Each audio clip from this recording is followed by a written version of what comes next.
Matagal na ako sa abroad, bakit na wala akong ipon? Diyos ko. Yun di Ponggol, may nag-message kasi sa akin, manghiram ng pira.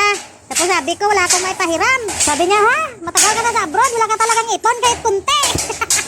Ay sana all, hiyang-hiya naman ako. Tapos meron din akong isang kaibigan. Nag-message sa akin, nanghiram daw ng pira at wala na naman akong may pahiram. Diyos ko por santo. Noon, mahilig yan sila mag-heart-heart sa post ko. So, nung tinanggihan ko na wala akong may pahiram, ngayon hindi ko na sila makita. Bahala sa buhay mo.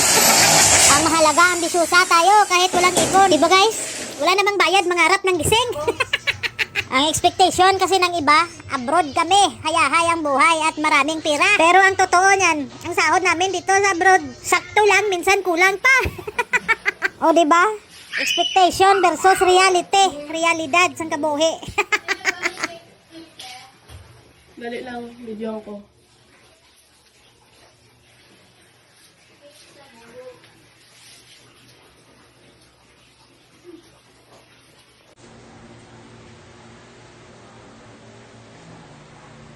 Matagal na ako sa abroad, bakit na wala akong ipon? Diyos ko.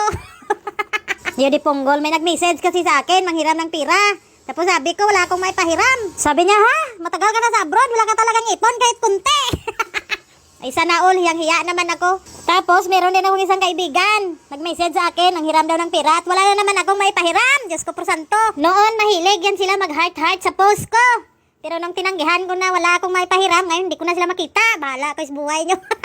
Ang mahalaga, ambisyosa tayo kahit walang ipon. Diba guys? Wala namang bayad, mangarap ng gising. Ang expectation kasi ng iba, abroad kami, hayahay ang buhay at maraming pira. Pero ang totoo niyan, ang sahod namin dito sa abroad, sakto lang, minsan kulang pa. O diba? Expectation versus reality. Realidad sang kabuhi.